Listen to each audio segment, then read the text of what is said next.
Join us on another adventure with Wild and Free Interior Alaska, where we explore life off-grid in remote Alaska, sharing our experiences either building in a challenging environment, hunting, fishing, trapping, and family time, just to name a few, and so many more adventures. What are we waiting for? Let's go!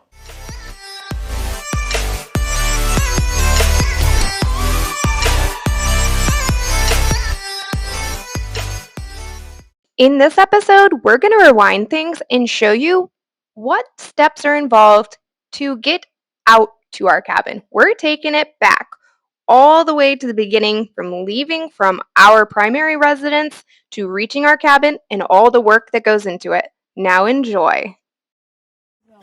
So to start the morning off, the truck topper is frozen shut. Come out to put the stuff in the truck. Even sprayed it with de-icer and it won't move either way. The warm truck moving out of the garage yesterday, then a light snow. The snow melts, turns to water, then as it cools down, refreezes, and now this is frozen shut. And having broken one of these back glasses before, and it's $600 and 6 months to get a new one, really don't want to do that. You know, my knee jerk has hit this with a hammer trying to turn it. But we left the front glass out of it on purpose so we can climb through, and my esteemed colleague is going to do so now. But you forgot to mention how our day really started. Oh, yeah. It's just been a culminating event. This is our first time getting out after like 2 months. And we're excited, ready to go. And kid was very sick overnight, never told us. So we walked into a beautiful surprise in his bedroom. And so it's kind of just been one thing after another. So I won't be surprised if this doesn't work. But I think in my pajamas and all, as I was going to go shower, vomit off of myself, I'm going to crawl through this truck, through the window, and we'll see how that goes. I have the keys. So, thank you, good sir. Might as well just get it warming up for a minute while we're at it. It's gonna be a cold job back here. Alrighty.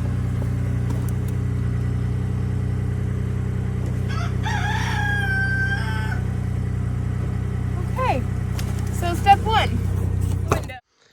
Alright, so step one, after opening the window, we're moving into step two, which is crawling through here. But before I can crawl through here, I need to try to maximize my space. And I think this comes off, but I don't remember. We're gonna say it doesn't. We're going. Those ones come off. This one not so easily. I mean, I could probably get it off, but... So, we'll try again and get this off, only because I'd love to keep my jacket. Move your hand and I can do it. And you pull it up. I don't think it does. Hold on. Is there one there? Yeah. Oh. Hold on. Did both of them need to be? No. Ah. Okay, I'd love to leave my jacket on. So I hope I can fit through with this bulky jacket on. It's cold.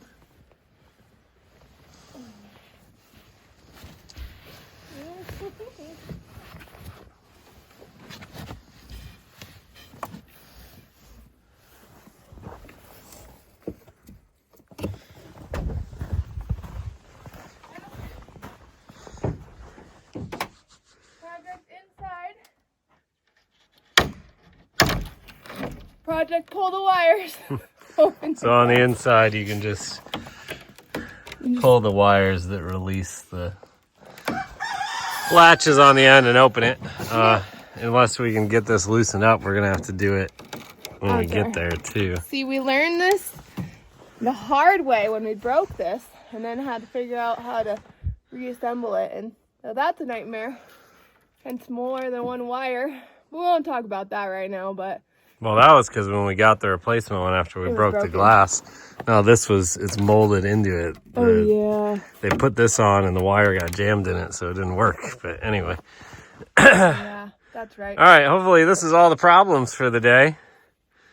Probably not. But we're already later than we wanted to be leaving, and we're not even close to leaving, so cool.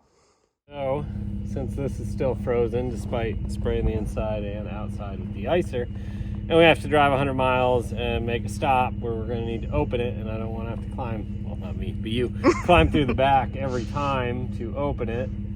I'm going to tie a piece of 550 to each of these so that it'll hang down once it's closed, and we can just pull the 550 and open it.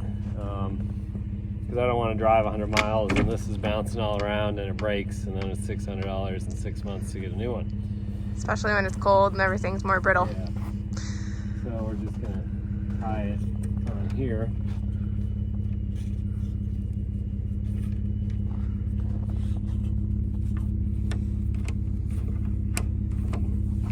And in theory, it'll work.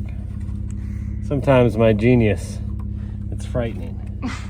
The real test, we're not going to test it right away because we're going to have to open it soon. So the real test will be beautiful.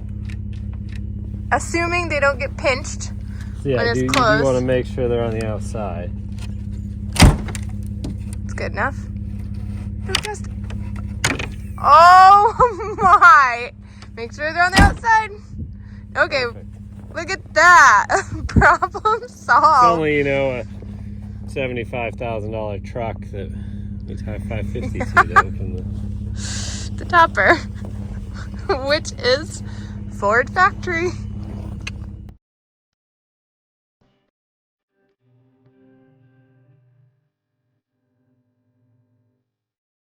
Hi, welcome. If you're new here, we live in Fairbanks, Alaska, and on most of our weekends, we make it out to our recreational cabin that we built in one summer, from clearing the land to building the cabin and finishing it over the winter, and now we've been enjoying this recreational property, which will eventually, in theory, be our retirement home.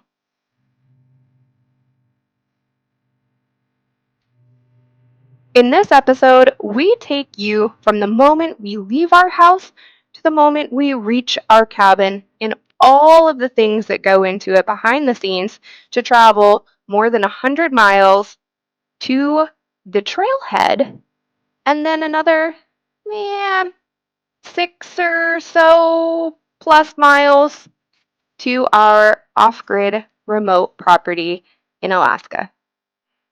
Things didn't necessarily go as planned, as you saw, so we had a late start, which was closer to lunchtime after all. All right, a very late breakfast, so we grabbed a snack, unintended, and hit the road.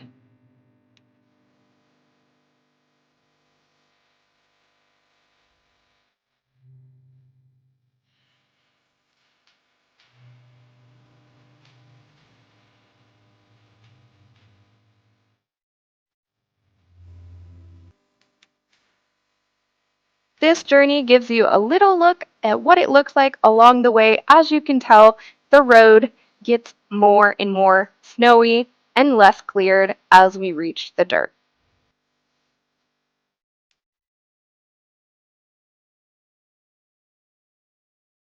Just about there, and it looks like we've got snow and some whiteout conditions. This could be exciting.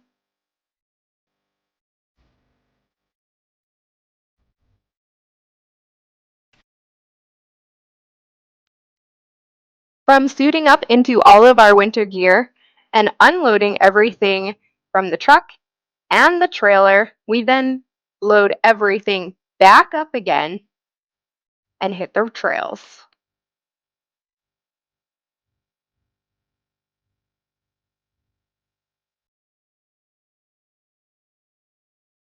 Sometimes we're out here in October, but unfortunately, other things have gotten in the way of us getting out here. Plus, we needed to wait for adequate snow. And as you can tell, people are now starting to hit the trails in the area.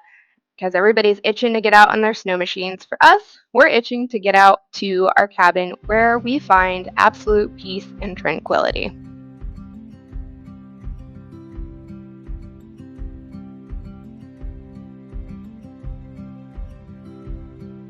We get to our cabin by snow machine for roughly around 7 months out of the year. This year, it's a little bit later, as I mentioned. This is the middle of November, and it's our first trip out in winter. So I wanted to show you the behind the scenes of everything that goes into every single adventure that we're about to show you over winter that we enjoy out at our cabin.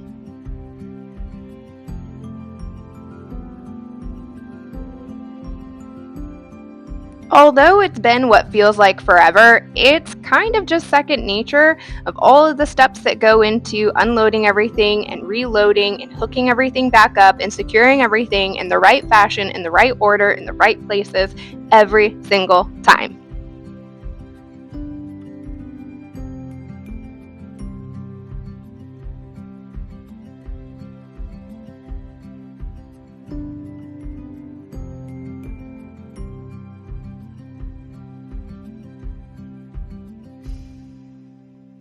Once everything's loaded up before we throw on the rest of our winter gear, last but not least, we'll load up the dogs. We'll lock everything up, make sure everything is good to go, put on the rest of our winter gear, and hit the trails.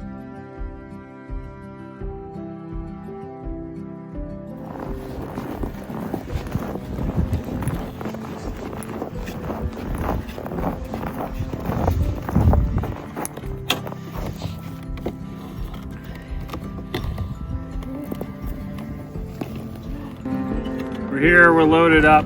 First one of the winter. You know, something kind of always dread. We love the summer because we bought the 4Runner, right? So we can drive right to the cabin. You load up at the house. You don't have to get to the parking lot, switch everything from the truck to the sleds. The sled is great, and it's huge. You can carry a lot of stuff. Real pain in the ass to tie stuff down to. The sides aren't high. Stuff falls out. I guarantee you we're going to get a quarter mile that way. It's a bumpy ride. Some of the stuff's going to fall out. We're going to have to redo it. Today, you know, it's nice. It's 15 degrees. It's not windy, but a lot of times it's 20 below. It's 20 mile an hour winds, messing with the straps and everything. Real pain in the ass. But we'll see how it goes today. Not a lot of snow. Should be an easy ride out. We came out on Saturday, not Friday night, so it's not a big rush. We got hours of daylight ahead of us. Some other people were out here already, so the trail should be visible. Ridden at least partially, so that should be a good day. By hours of daylight, he means like 3 at this point. Right. It is like It's after that. 30 So yeah, exactly. It's after that. It's probably more like 12:45 right now, and by 4:30 it'll be like dark because sun sets before 4. And as you can tell, everything just kind of looks the same right now. Whiteout conditions, but we're gonna hit the trails.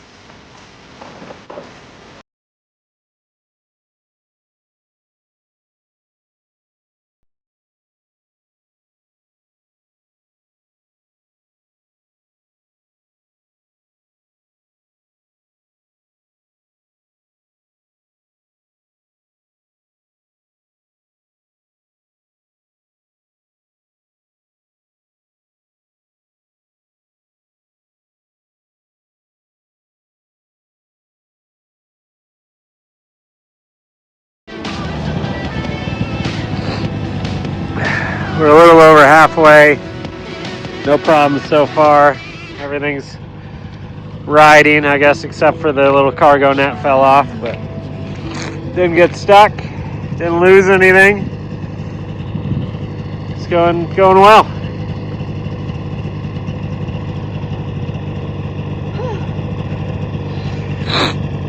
Ride's more powder than I thought. Yeah, coming down this hill especially, there was some drifts. Going up the other side too. Yeah, you had to be on your weight shifts a little bit not to tip over. What do we got here? Huh?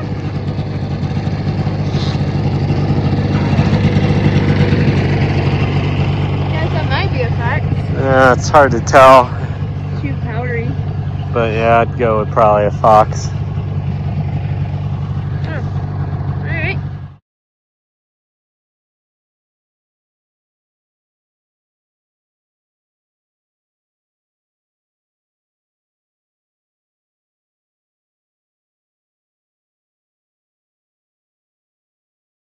If you've been following us, you know that whiteout conditions, especially in the dark, can make it a little tricky to figure out exactly where we need to turn. Now, we mentioned some other people went out before us, so we were following their trails. However, I'm not so sure that they come out here regularly and are quite familiar with where to make the turns, but we decided to follow anyways and realized it looked a little peculiar.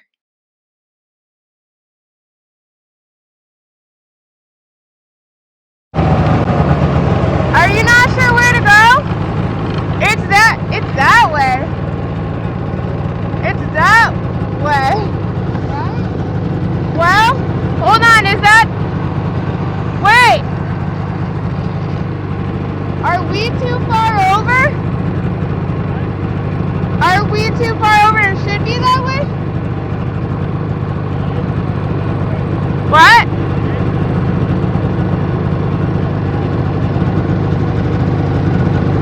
Oh, I see. I, in fact, did not see. It definitely was not that direction that he turned around to head in when he thought they were, in fact, on the right path. They weren't. Look, we're already turned around here.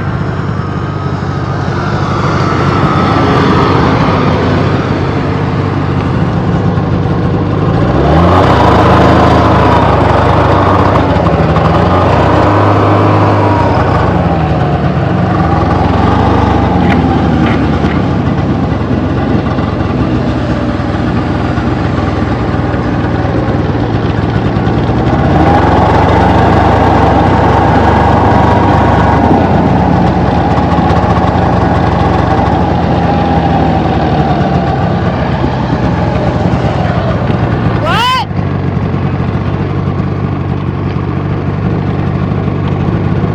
Is there a trail that way?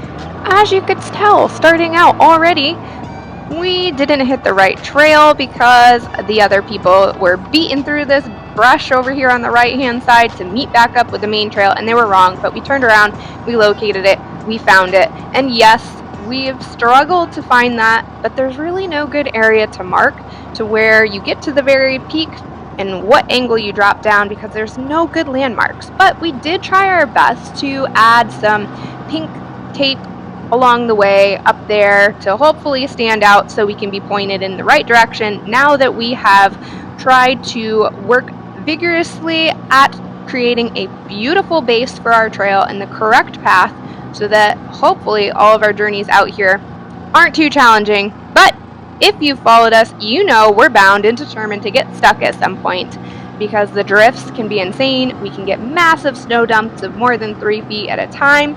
We'll average around 6 to 7 feet of snow out here, and it's really crucial that we get a good trail set in place, which is why we're also very eager to get out here now that we have enough snow, and the riding was absolutely perfect.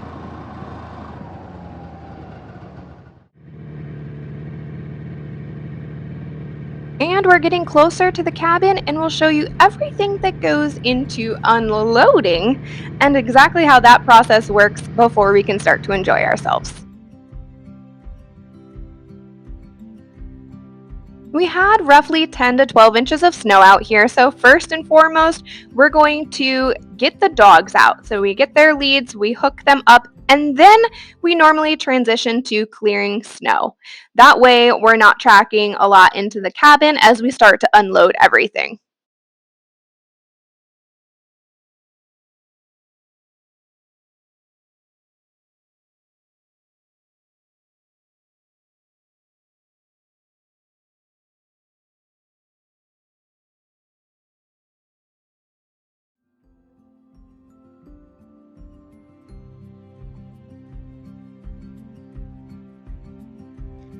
There was a lot of ice on the steps from the rain that was happening before the snowfall really started to occur, and it just settled onto the steps and froze. I mean, it was a few inches thick and it was very uneven and kind of dangerous. So I got the sledgehammer and started knocking it all off so that we had a smoother surface to walk on as we started to unload everything.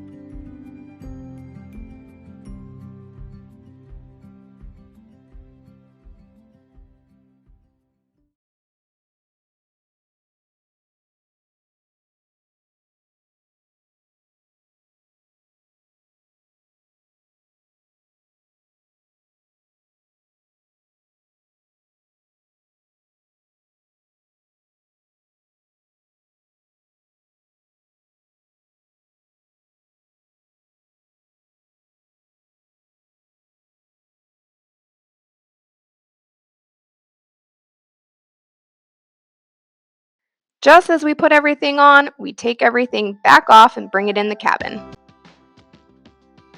The next important step is getting the fire started in the wood stove immediately. So after everything's unloaded, we get this fire started and it will take several hours to warm up the cabin. The cabin started around 5 degrees. And that's everything that goes into getting out the cabin. Stay tuned for more Life at the Cabin in the next episode. Thanks for joining us. Give us a like and subscribe and follow for our next adventures on Wild and Free. Interior Alaska.